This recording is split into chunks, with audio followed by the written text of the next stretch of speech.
Here's something nobody wants to hear. The absolute, solid, money-making business idea you've been looking for, the one that will get you out of the rat race and actually put you on a wealth creation path, it probably already exists. And it's been around for decades. And it's boring, unglamorous, and nobody will even care or even ask a follow-up question about it at dinner parties. But it'll print money if you care, if you ask follow-up questions, if you do what seemingly most will not do. And there's a guy who figured that out early. He bought a self-storage facility, then another, built a parking business, a property management company, and a real estate brokerage. His portfolio is worth hundreds of millions. He didn't invent anything. He didn't chase the latest craze. He just refused to play the game everybody else was playing, and then won the game nobody else wanted to play. I'm Joe Downs. With me is Peter Swain. We're just a couple of successful idiots using AI to simplify our lives and optimize our businesses. Peter, before I give you the true or false, admittedly, this one's going to be a little harder because I think I don't know if I gave you enough clues. Would you care to hazard a guess who I'm talking about? He is an author. You might know him. Well, I was hoping it was you. Yeah. Did you read the part about the hundreds of millions? As I said, I know that's a low ball estimate for you, but I was still hoping it was you. So, yeah, wow, thank you. I appreciate your level of confidence in me. It is not me. It is Nick Huber. Have you ever read The Sweaty Startup? No, but I've heard of it, and it's on that should read list for sure. It's on my list too. I haven't read it as well, if I'm being honest, but it's in my queue. You like that? Admittedly, I'm a little biased here because Nick literally built his portfolio first through self-storage, same as me, but he's gone on to build, obviously many other businesses. But I want to talk about something specific from a post he put up this week because it lit up his comments section in a way that tells me he struck a nerve. And I don't mean from just the volume of posts. I mean, it's like World War III in his comment post. So it's interesting. All right, Peter, true or false? In Britain, doing common things uncommonly well is already the legal definition of showing off. You paint us in a bad light, man, but yeah, we are humble to the point of apologetic. Well, not myself, but certainly as a country. No, it's a strong character trait. All right, Peter, today, on behalf of the entrepreneur and the wannabe entrepreneur who tunes into our show, I am going to attempt to tease out of you some very specific AI prompts to help them become the best operator in whatever boring market I hope they're in, or maybe they should be in. And I think they're going to feel a little guilty about how much opportunity they've been sitting next to without realizing it. And we're also going to talk about Nick Huber's advice to young people, which is what's blowing up his comment string here, and some of which is making people uncomfortable. And then we're going to get into what doing common things uncommonly well actually looks like when you put AI behind it, because I think that's the differentiator here. I can relate to this subject. I got to a fairly advanced level in rugby, like national call-up type level. And it surprised me that the more advanced the training and the trainers got, the more we just worked on the fundamentals. Interesting. It wasn't trickery, it was fundamentals. We just drilled the fundamentals. Yeah, and I'm sure there's a lot behind what Nick's point is here, regarding that. And what was the book? It was actually about the English, or one of the things was in the book was about the English cycling team. Sky Sports phenomenon, yeah. Where all they did was try to get 1% better every day. They were the worst team in the world, and literally the worst team in the world, and became the best team in the world. But just trying to get 1% better every day in every single aspect. And I think that ties into what Nick's talking about here. So he's the guy behind the Sweaty Startup. If you don't know him, here's the 30-second version. He built a multi-$100 million real estate portfolio through self-storage, parking, and other businesses that nobody puts on the cover of Forbes. And he posted something this week called My Advice to Young People that is currently lighting up his comments, because half the people reading it are nodding along and half of them are furious, which usually means he said something true. And look, I follow Nick because he's doing almost exactly what I've done. He's way ahead of me, and at a much larger scale. in self-storage, which, most people look at as a boring market, unfashionable business, but it's real cash flow. When someone who has quietly built that kind of portfolio tells you exactly what he thinks, you tend to listen. So in a few minutes, after we quickly go through his list, I want to go through his list with you and get your take on it. I want to hone in on something specific from his list, which is item number 3, because it's the thesis that everything else sits on. He said, entrepreneurship isn't about new ideas. Don't follow your passion. That's interesting, right? Do common things uncommonly well. Peter, that's a sentence that sounds simple and is actually a very hard thing to execute on. At a high level, before we really get into it with a few key points, I want to go through his list with you in a second, but at a high level, what does AI have to do with this? How will it help you do common things uncommonly well in business? I think the main answer I'd give is AI, and we spoke about this before, but AI is great at pattern recognition, and it's great at finding the gaps. And most of the time, it would actually go too deep into a subject to be useful. But in this concept, if you were to say optimize this SOP and find every single place it could go wrong, every single place it could go right, put in the checks and balances to ensure it is the perfect experience, and you defined what the perfect experience was, then AI is going to keep going to a level that most humans would have got bored. Yeah, I think you nailed it, and I'm looking forward to unpacking that in a minute. Okay, so before we get into that, though, for the AI angle on common things, and that was brilliant. I want your reaction on the list itself, because as I read the list, I was gonna just focus on what I want the show to be about today, but I couldn't. I got to get your take on this list. So he put out 9 pieces of advice for young people, and some of it's genuinely good, some of it's maybe deliberately provocative, but all of it's getting people worked up. So let me just read a few of the ones that had people typing furiously in the comments. He said, all right, ready? Don't become a doctor or a lawyer. You're too likely to end up unhealthy, unhappy, divorced, and rich. He said, get married. Hold on, let me read them all because they're really interesting. He said, get married young and have more kids than you can afford. He said, passive income is a myth. Trade your time for money. And my personal favorite, Silicon Valley is playing basketball against LeBron James.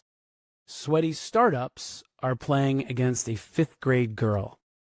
The choice is yours. Now, I will say this. Clearly, he does not watch the NBA, because if he did, he would know that LeBron James doesn't play defense. But I think we get his intended point, and it ties to a point that I make all the time in storage or in any business. If you want to beat Tiger Woods, you can. Just don't play him in golf. So what do you make of the list from the don't become a doctor or lawyer, get married young and have more kids you can afford, passive income is a myth? I won't remember them all, so let's go one by one. All right. Don't become a doctor or a lawyer. Okay. I mean, I agree and disagree at the same time, because what I think everybody should do is what makes them happy. Because what do we, some of us believe in a higher power, some of us don't believe in a higher power, but either way, this is the one go-round you've got on this planet.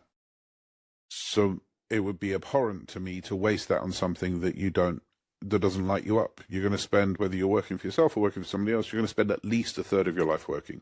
If you work for yourself, you're probably going to spend about half your life working. So you should at least do something you enjoy. So if you actually enjoy being a doctor or lawyer, first of all, if you enjoy being a lawyer, lose my number. Second of all,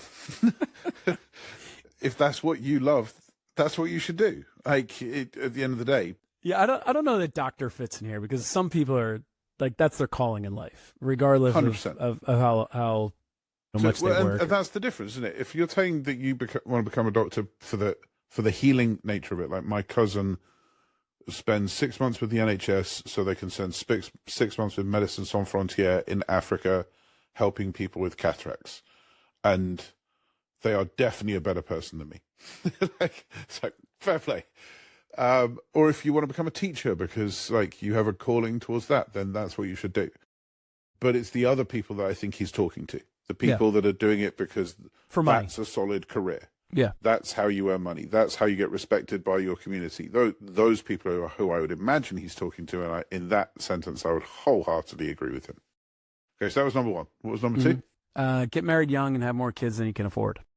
You see, I got married later in life, and I'm really glad I did, because we already knew each other by the time we knew ourselves by the time we had to start working out how to compromise with somebody else. There's a fun in being single.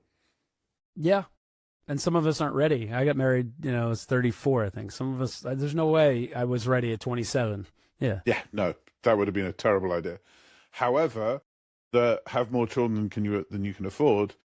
Again, having children was fantastic and really fun, but having kids is fulfilling. It is a bigger journey.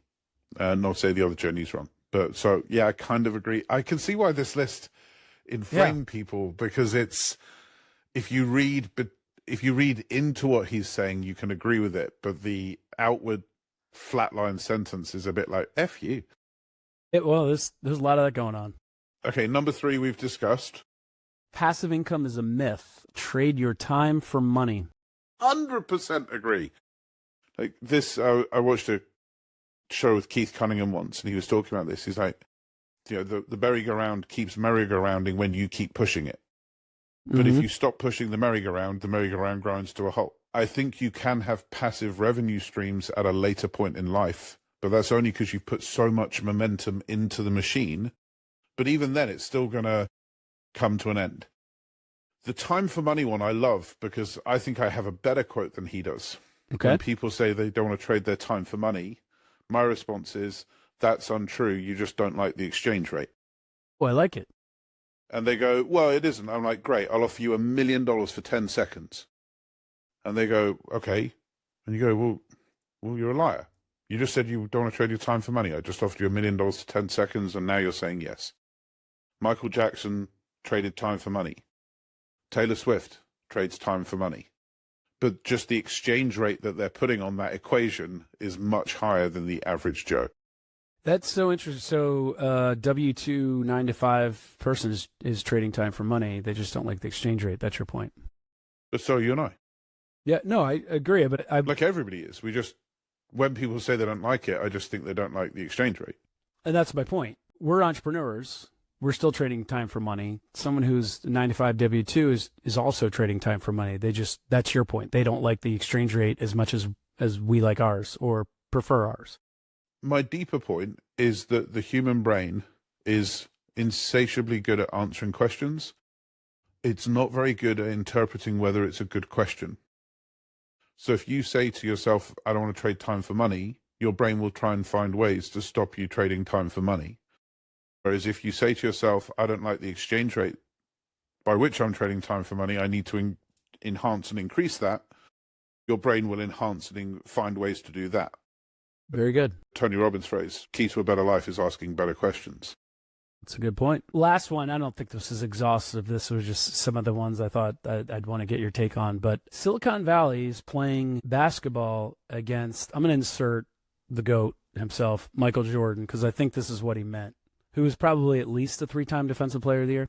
So Silicon Valley is playing basketball against Michael Jordan. You agree with that?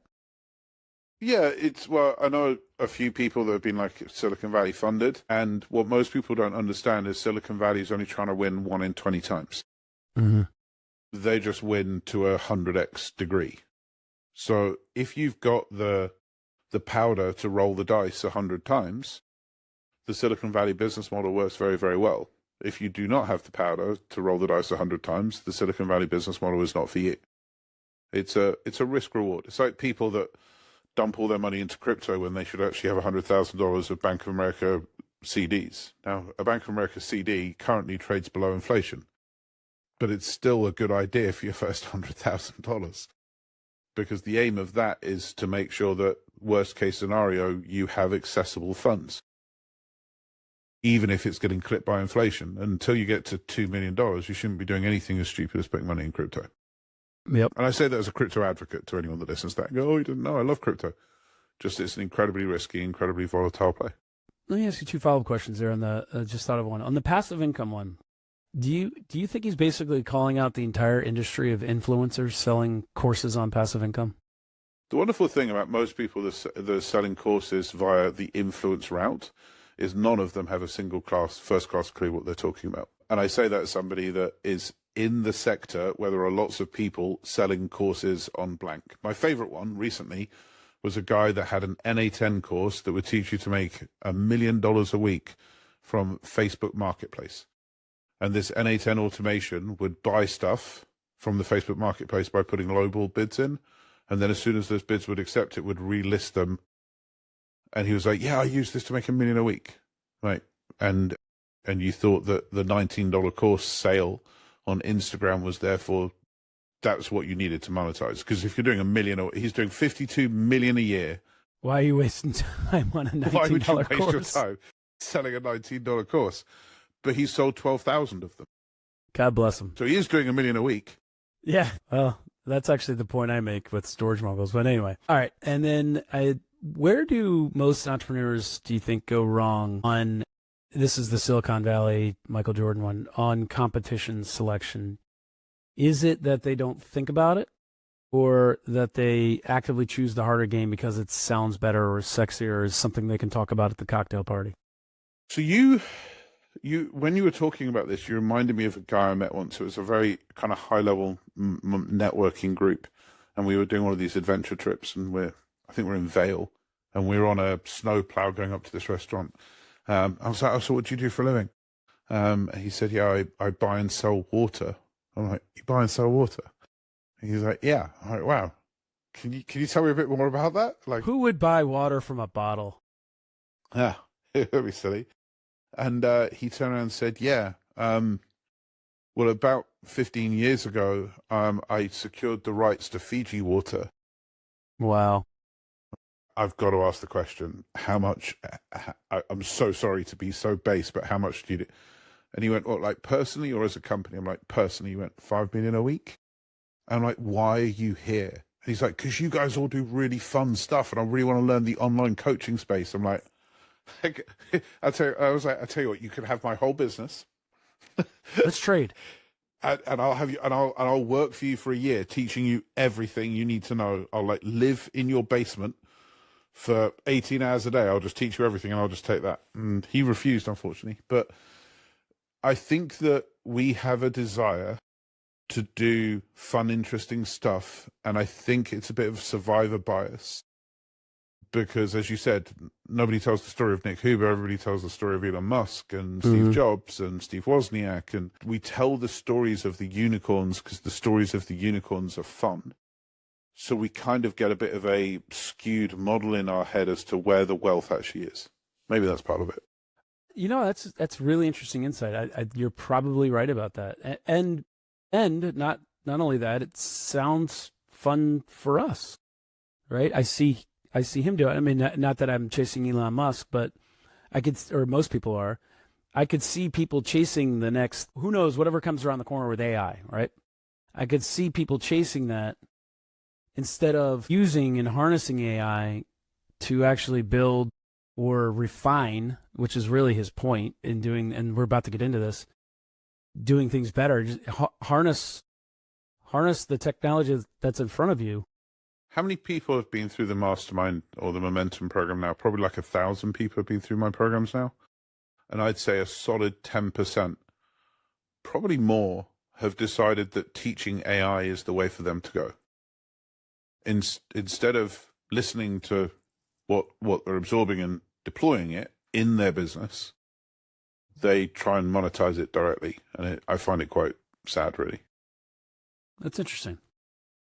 All right. Well, that is kind of a segue into the third point. Oh, and also, Joe, almost everyone I've met that's like embarrassingly wealthy, like you know numbers that you couldn't tell your family type numbers, almost all of them do something very boring. That's why I wanted to get into real estate.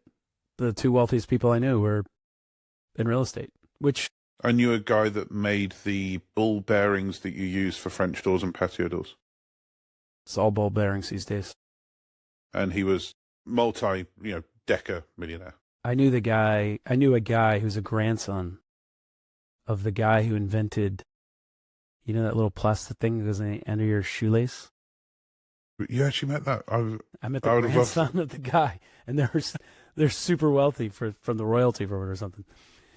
Imagine that. All right, so let's go into the one that I actually want to build the rest of the conversation around. Because entrepreneurship isn't about is not about new ideas. Do common things uncommonly well was his point. Peter, in 2026, what does uncommonly well actually mean when you've got AI available to you? Because I think the definition just changed. Now, you gave us, thank you, a few minutes ago, the 30,000-foot view of what that means. Can we drill down into it? Yes. How? So I'm trying to think of do we just pick a business here? Well, maybe more a function of a business. Okay. Well, let's take customer support. Perfect. Because I think that's something that no matter where you're at, what you're doing, everybody has a customer. People have to support their customers. Yeah, perfect. Yeah. Let's do it. So my question where you start that conversation is, would it be possible to have a 100% satisfaction? Yeah, likely. I don't know that you ever will. So the reason that you stop as a stereotypical entrepreneur on that kind of a journey is that you're on a diminishing return. You reach a point, you may or may not realize that's why you stop, but you reach a point where you go, the juice is no longer worth the squeeze. So I'm going to have to put this much more money behind it or this much resource behind it to get to that next stage of whatever it is. And the math is mathing, the business is working, leave that alone. But if AI can look across 10,000 conversations simultaneously and see the patterns in 10,000 conversations, and can tell you when a customer is about to churn before they churn, and can tell you the thing that you need to put on the table for them to stay, and it can do that for the cost of tokens, then why wouldn't you do that? So I'm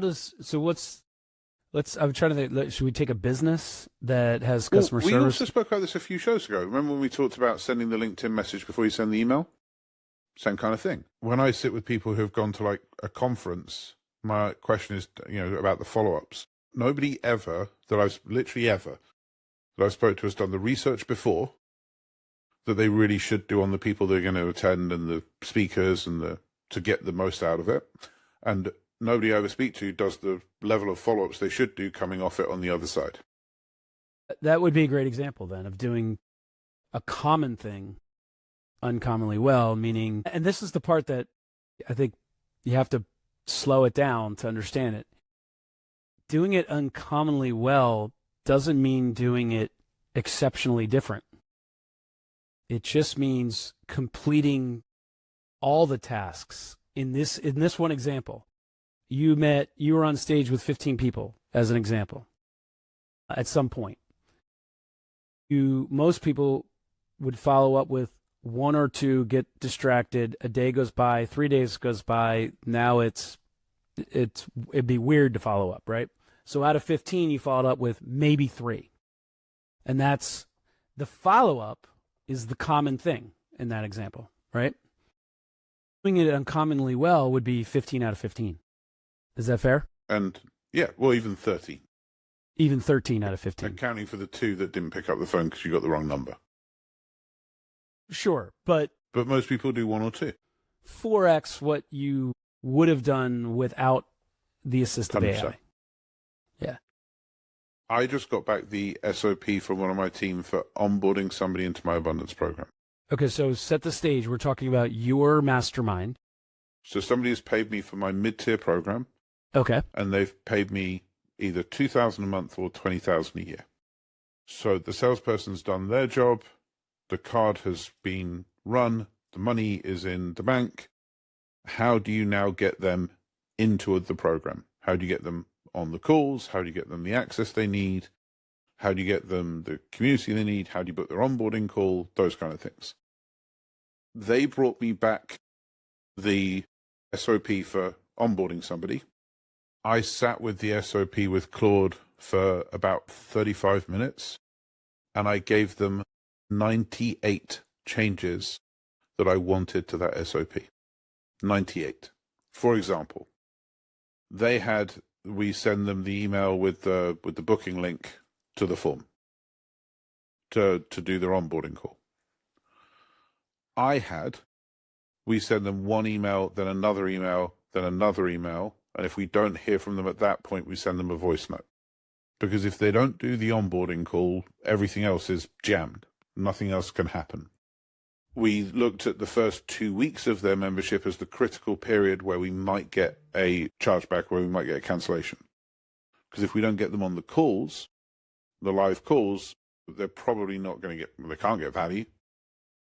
We went through how do we create a personalized curriculum from them from back catalog content, which is, and we've got 300 and something calls now, quite hard to do, but it's really easy for AI to do it.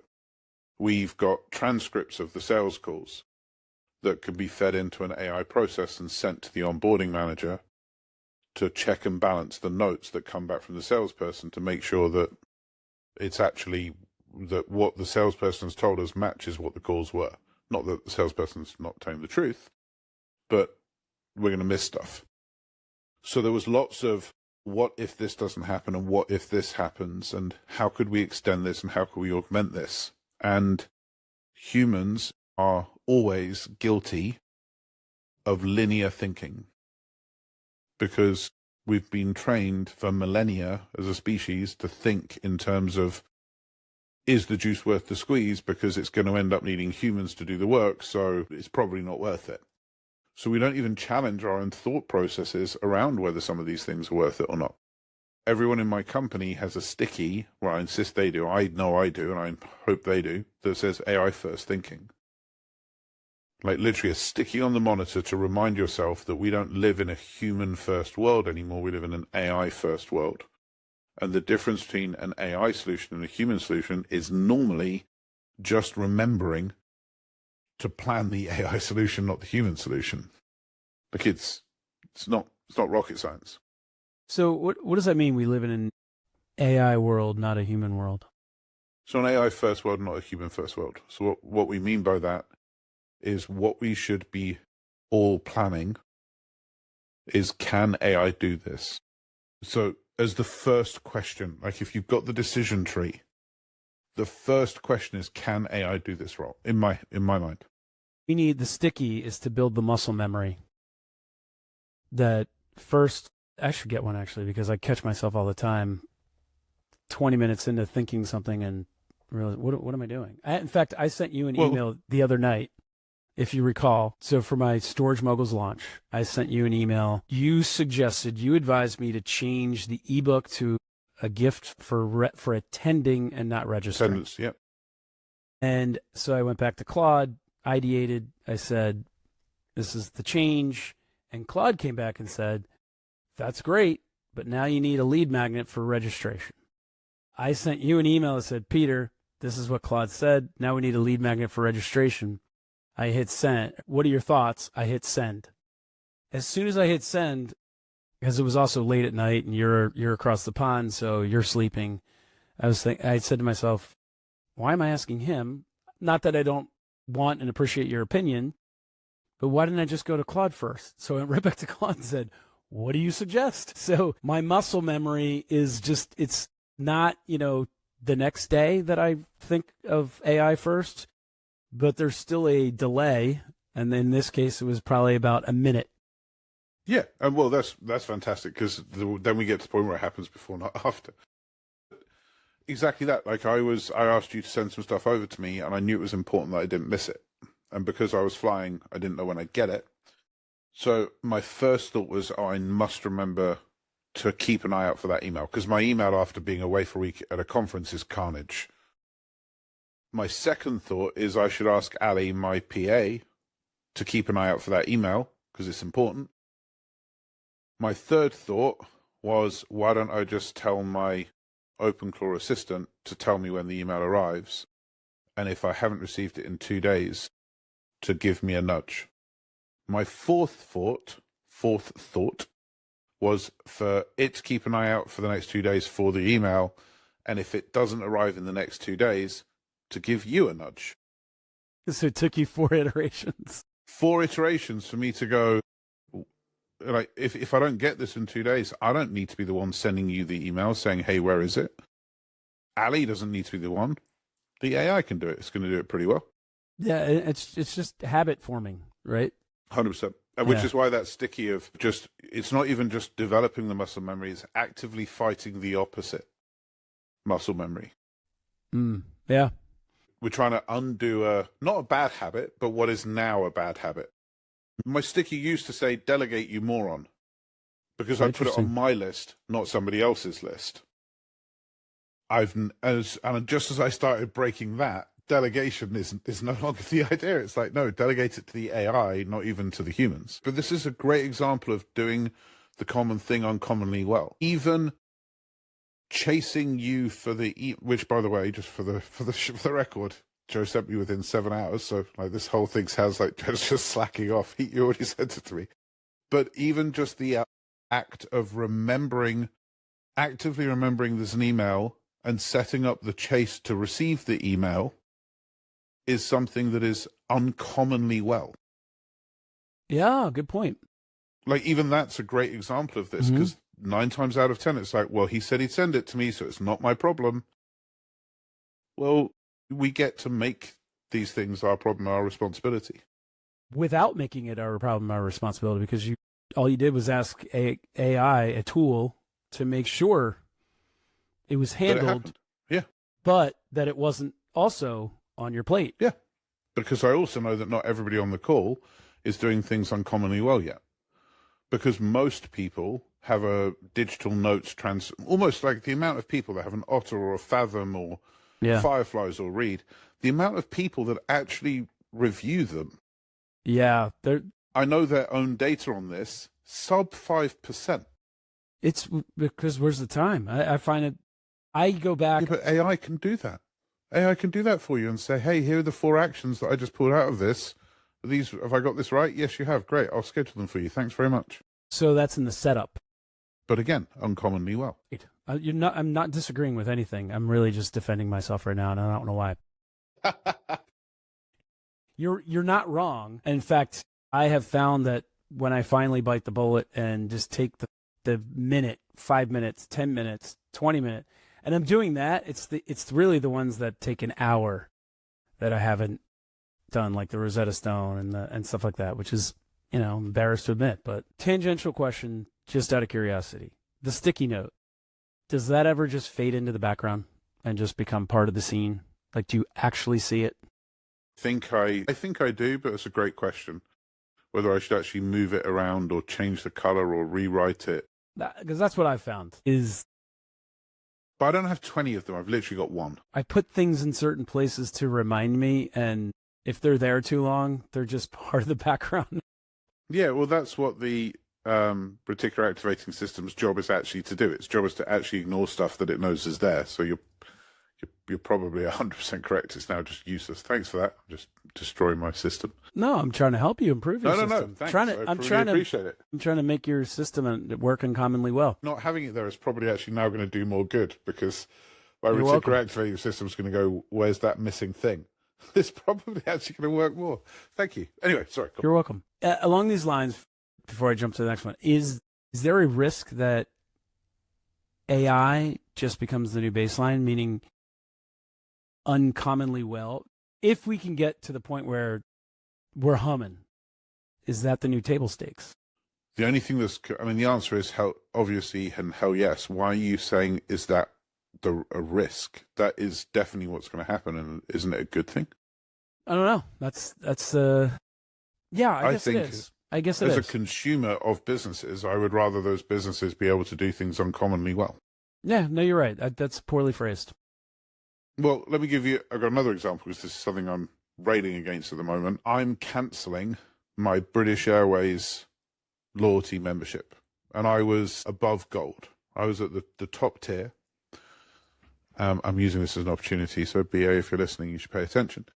This just sounds like a grief about to come out. Go ahead. It is grief.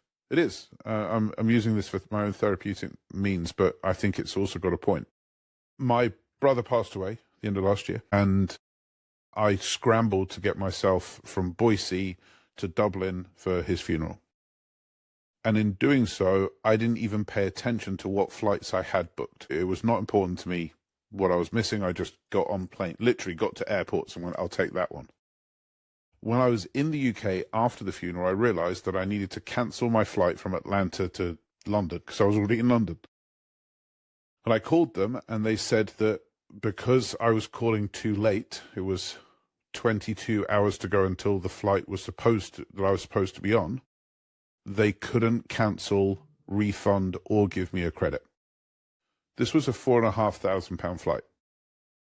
By this point, I had spent in the last 2 years over $300,000 with British Airways because of all of my flying back and forth from America.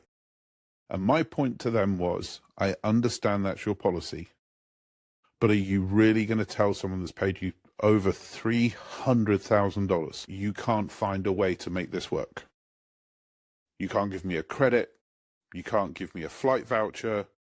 And they're like, well, this is the policy. I'm like, I understand it's the policy, but I'm expressing to you that I will never fly with you again if on the occasion of my brother's passing, you can't find a way to help me out. Now, my belief is if the CEO of BA heard that conversation, or a C-suite person, they would go, what are we doing? We're going to throw away $250,000 for the sake, even if they don't agree with me, for the sake of $4,000? Is that really what we're going to do here? So what if Uncommonly Well was just AI listening to every customer service call and understanding when an exception should be made, because there is always exceptions, you can't policy everything, and pushing it to more senior leadership to get involved in the equation? What if that was just Uncommonly Well? And I think that will be table stakes in the next few years. And that will be a good thing. I think it's a good thing. I was going to make a joke there, but then I realized you're British and probably never watched Seinfeld. I've watched Seinfeld. You did? Probably not enough. I grew up in Abu Dhabi and Dubai, so all I had was American TV. Oh, okay. If you ask me questions about Boulder the Beautiful or Santa Barbara, I'm an expert. That's all we had. That's all I had for 4 years. Did not watch that. I was gonna say, sorry, the card says Moops. You would have to see. I do know that. You would have to see the Bubble Boy episode of Seinfeld. All right, last one on this one. So for someone who's been doing whatever they've been doing for 10 years and thinks they already do it uncommonly well, what's the prompt that would show them where they're actually vulnerable? I'd ask AI to argue both sides of the equation on this one, because AI can be, even Claude can be pleasing and agreeing and slightly sycophantic. Claude's the second best at it. Grok's easily the best at not being, but I'll slow down. AIs, as a general rule, large language models can be sycophantic by the very nature of them, in various different degrees. ChatGPT is way the worst, Grok is way the best at this, but even all of them have tendencies. The way around that is to ask them in advance to argue both sides of the equation. So if you ask AI to review how you're doing something, to ask you questions to get the information, give it the data, and then tell it to tell you what you're doing great and what you're doing badly and where there is room for improvement, then the reflection to yourself when you're looking at, yeah, I'm brilliant at this, the reflection can then make you go, oh, maybe I'm not so brilliant at this. Okay. So kind of bring this back. So his whole point here is that the boring business is the opportunity, and AI is what makes the boring business not boring to run. And the entrepreneurs chasing the sexy startup idea are basically choosing, in his words, LeBron James when they could have just played against the fifth grade girl. I also imagine he got in some trouble in the comments for the blatant sexism inside that sentence. Folks, I'm just repeating what he said. I'm not endorsing it. Yeah. So LeBron versus the 5-year-old full stop. We don't need to add in the girl bit, I think, probably, maybe. I think that might have been part of the provocative, the deliberately provocative. I'm just repeating what he said. I'm not endorsing it. And I want to be clear here, because this isn't theoretical for me. I own storage facilities. Self-storage is the definition of boring. It's a It's literally an empty box. Yeah. Not even metaphorically. It's literally we try an to empty pump box. ourselves up in the industry and talk about how sexy and beautiful those metal boxes are. But at the end of the day, folks, come on. We get it too. There's no granite countertops and there's no before and after What is pictures. the one with AC? What do you call them? Climate control. Which, yeah, it's got AC. Which, by the way, technically, we have to be very careful with that now. We still say it. That's the colloquial way to say it. But really, what you have to say when you market, advertise legally is temperature controlled. Temperature regulated? Regulated, because only God controls the climate. Literally, a case was won over this. Something, I don't remember the details, but it was, I think it was a humidity factor or something like that. And the argument was you didn't control the climate. You only controlled the temperature. I thought, so we don't say climate control. In either case, it's been around since the 60s. There's nothing new about it. And here's what I've learned is the people losing in the market, in our market, aren't losing because they picked the wrong business. They're losing because they picked the right business and they ran it like it was still, the year 2000. And I want to be specific about where I'm actually using it because I think it's more useful than the generic version. The place that AI has changed for us and how we operate at Belrose is on the acquisition side. How my team sources deals, how we analyze a facility in the local market before we ever even make an offer. Due diligence, underwriting, how we communicate with sellers. I think I've talked about this on the show before about how I have AI write the email where I send an offer that's several $100,000 less than what the seller's hoping for, with the intention that they'll open it, see the number and go, well, this is still great, and that's AI written and driven. And so it's compressed in a way that lets us move faster and with more confidence in every deal that we look at. And that's the real edge. And it's not magic. It's just better and faster as part of the business that actually determines whether you make money. And I think the whole premise behind what we're building at StorageMoguls.ai is that. And I'm doing it right now. I'm building real education for the husband and wife team, the first-time buyer, the operator trying to get their first deal done. And Peter, as my consultant on it, you've been teaching me how to use AI in the education space in how we develop our education business to teach people how to do all this. And of course, folks, if anyone's curious, StorageMoguls.ai. If you're interested in real estate entrepreneurship, and peterswain.com. If you find yourself in a boring business and you want to start doing those common things uncommonly well, I highly recommend you check that out. And look, actually, before I close, Peter, is there anything you'd want to add to that? Because what I'm trying to speak to here is the guy that owns the power washing business, the HVAC company, the local, your local regional, whatever HVAC company, maybe a father-son electrician team. I want this to speak to them. I want them to understand that they need to pause, stop, look around at everything that in their business, whether that's just what I'm about to do today or this week or this month. How can AI help me first recognize what I'm not doing uncommonly well? Maybe I'm only doing it commonly well. And then what can I do? What's the prompt that would A, help me find that, figure that out, expose it, put sunlight on it, and B, what do I do about it? Yeah, I think my first would be, it depends how many numbers you have. So it depends, I might be somewhat biased, but my expectation of a father-son electrician is they're not a data-heavy company. So either anecdotally, qualitatively, or quantitatively tell the AI what's happening and allow it to ask questions and interrogate, like, hey, I want to go through my business and work out where I'm strong, where I'm weak, where I need to improve, where I don't need to improve. Ask me questions. Go. I mean, it really is that simple. And if you've got the spreadsheets and the P&L and the cash flow, the balance sheet, give it to it. And we used to do this for due diligence for investment. It's my pleasure. And tell it who you are, what your problems are, what your goals and dreams are. We're a father-son electrician team in this case. We do this amount of business per year. We would like to grow our business. We would like to grow our business without spending more money on marketing. Well, whatever that's a it good is. example. I consult with somebody at the moment about once a month, and the business really isn't doing very well. But his goal is to do his business with his child. He doesn't care. He really doesn't care. He has his cash flowing businesses over here. These things are going well. This is about actually spending time with his daughter. That's actually what it's about. So any optimization that would remove the him and her working together, he doesn't want to do.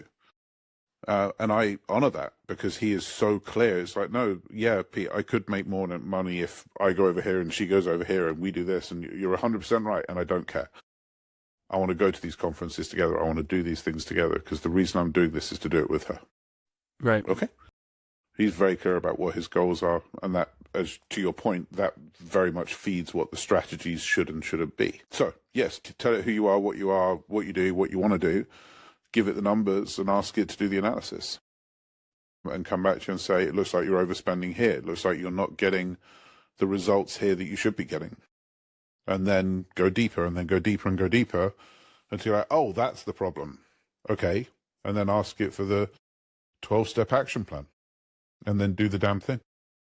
And then execute. Yeah. Look, Nick Huber's not a complicated guy. His whole thing is stop trying to be clever, start trying to be excellent at something boring. And it's really just the blocking and tackling, doing the blocking and tackling well. And there was a CEO that I can't remember replaced the whole of the wall, the main wall in the main bullpen with his point was simplify everything. And the mural said simple is one syllable too long. Too many. I've seen that. I love that. And it's true. The businesses that win long term are never the ones that are complicated or with the best ideas. They're the ones with the best execution. And AI just made, I think, and I'm sure you would agree, it just made excellent execution available to anyone willing to just put in the setup work. Like we just talked about, like you just said with the father-son team, just have a conversation where you are, what you're doing, where you want to go, what's working, what's not working, what you love, what you don't love. And that's the game. Yeah. And Nick's been playing it for years. He was playing it before AI.